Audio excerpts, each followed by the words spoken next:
Now that we've had our rollers in, our client is completely dry, now we're going to move into our comb out. So in order to comb the hair out, first thing that we're going to do is put our neck strip on with our comb out cape, and then we're going to go through our 5-step procedure for our comb out. The first thing that we're going to do is we're going to remove the rollers, and we're going to take these out and make sure that we're putting those in our unsanitary container.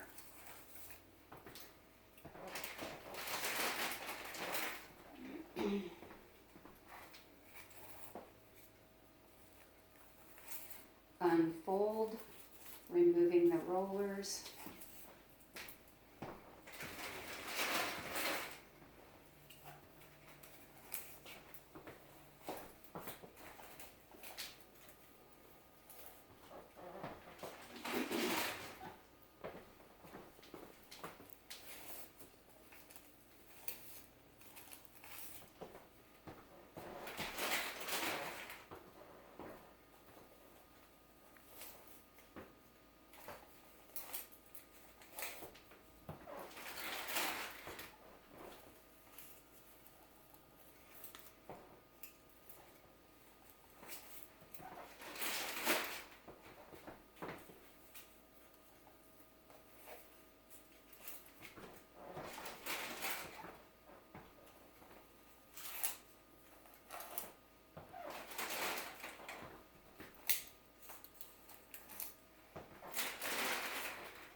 Step 1 is complete.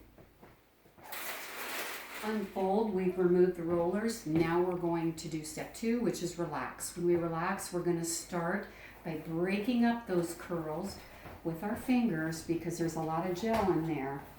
So we want to make sure that we break that up before we start relaxing with our brush. Run your fingers through that. Get all of the curls broke up.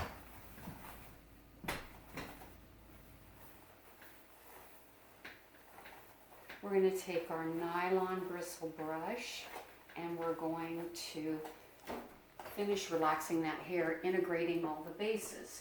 Once we integrate all the bases, we're helping to eliminate all those part lines.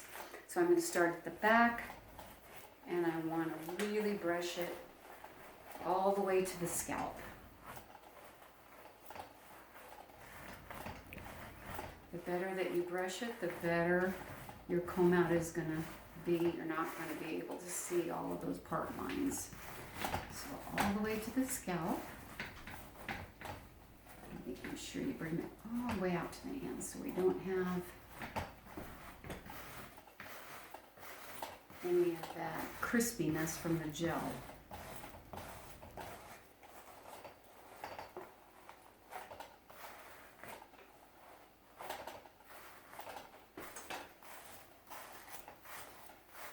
When we're relaxing this, we want to make sure that once we get it relaxed,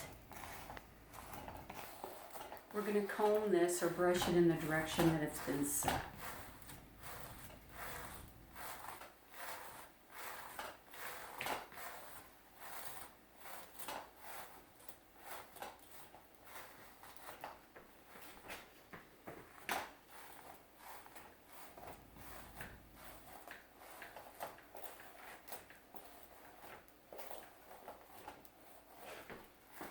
Okay, so our rollers were set from left to right.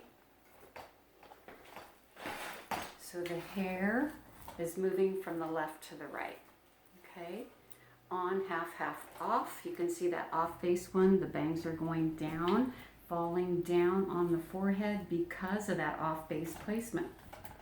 At this point, your client might decide that she doesn't want anything else done to her hair. She might just say, oh, that looks great. You don't need to do anything else. That's why it's so important to get those bases integrated so that you don't see those part lines in there. Okay. We're going to take this comb out one step further, just so that we have a lot of options.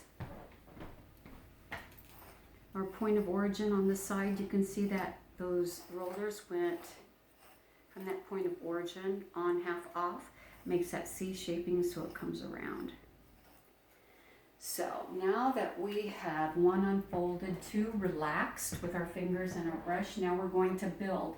And so when we build that hair, we want to cushion it with our back combing. I'll get her down just a little bit here. So when we cushion that with our back combing, we're just going to create a cushion that's going to help eliminate those splits again.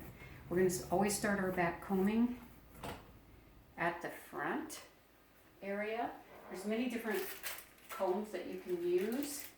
You can use back combing comb that has the teeth that are different lengths in there. That helps cushion that. You use a back combing comb that looks like this, or your 7-inch comb. Also has a little lift on the bottom. I prefer to use my tail comb. So when I go in there, I'm going to make sure that I'm integrating all of those bases. So at that point of origin where we had the on, half, half off, I want to pick up a little piece of all of those rollers.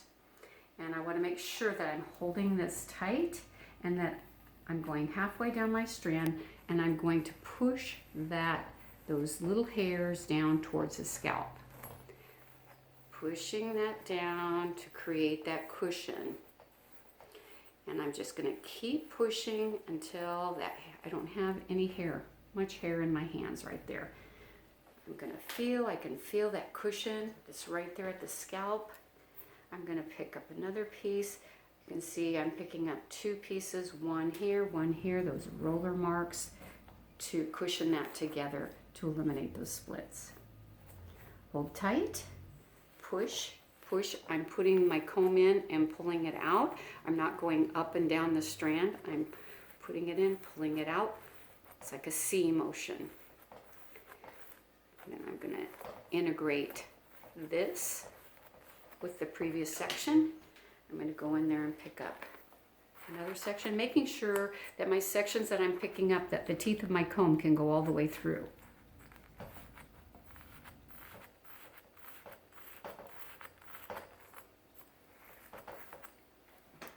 Pick up another section.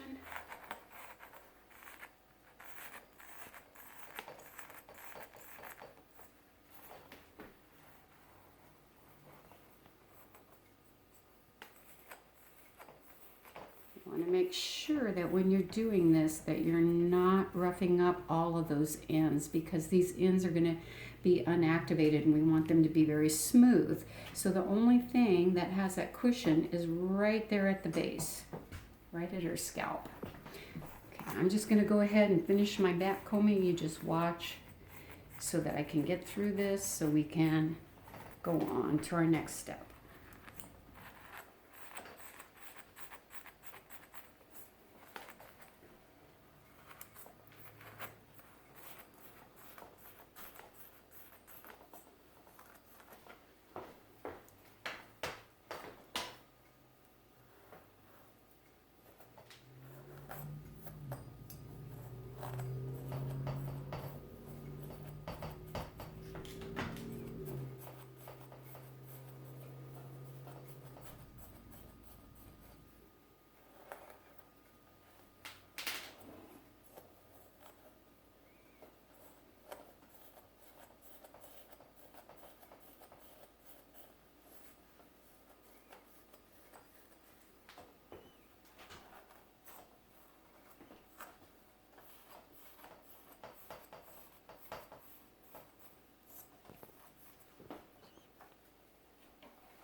Backcombing that on the top of the strand is actually called French lacing.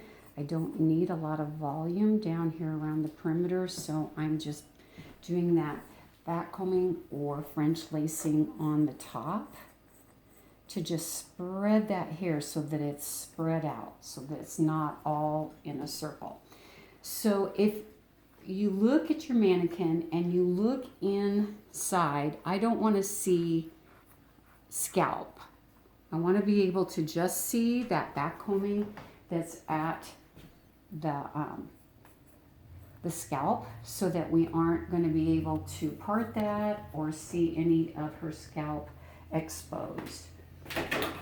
So number one, we unfolded, took our rollers out, put them in our unsanitary. Number two, we relaxed with our fingers and then our brush. Number three, we build, which is backcombing or back brushing. And now number four, we're going to place. So we're going to place the hair in the direction that we rolled it, starting at the nape area, working up to the crown and the sides, and then on the very last, the top. So what you're going to see is you can move through this very quickly. I don't need to worry about that backcombing that's at the scalp because it's not going to show. So at this point, all I need to do is pull those ends down. I want that backcombing to stay at the scalp. I don't want to pull it out, so I'm just working with the ends of the hair. I want this to be very smooth and unactivated. Unactivated means that the ends of the hair are smooth, that there's not curl in them. So I'm just going to bring that down.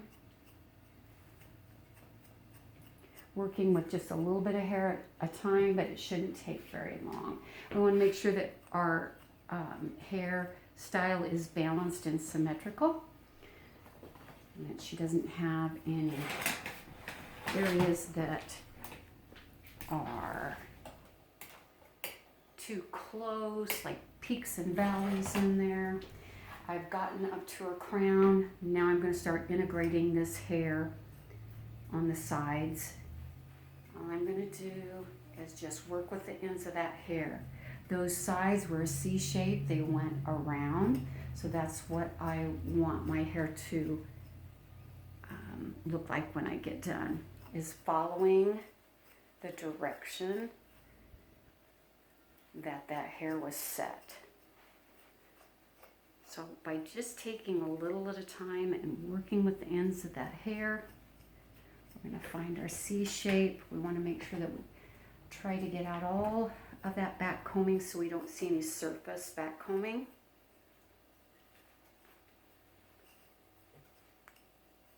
And if you can see how this is combing out, I'll go in and I always say do some little chicken scratches there to kind of get those little hairs. And you can see if I press that in, there's your C shape. It's not going to go anywhere. You can't brush it out. It's still going to be there. I want to make sure that this hair is all connected from the front to the back. I'm going to come around to this side and do the same thing over here.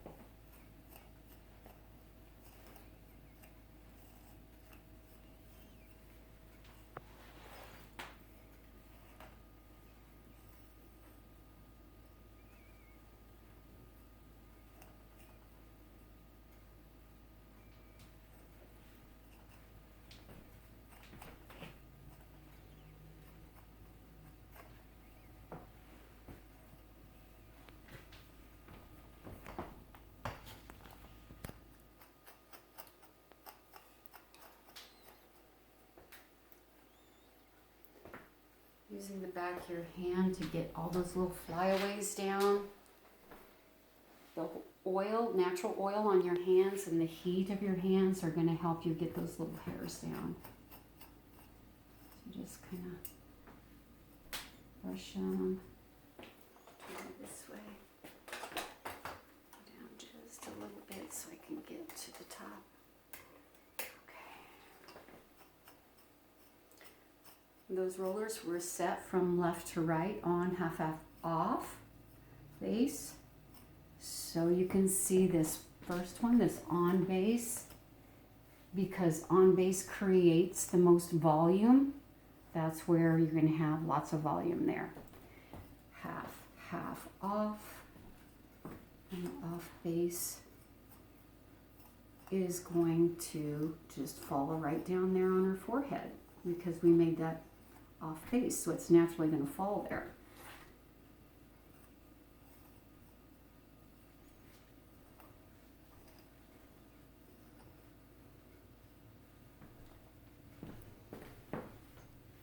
This is when you always want to use your mirror. I don't have a mirror in front of me, so I have to come around the front and make sure that I have, see that point of origin there. I want to make sure. The reason that we have that point of origin is because then we don't have any so many splits to deal with.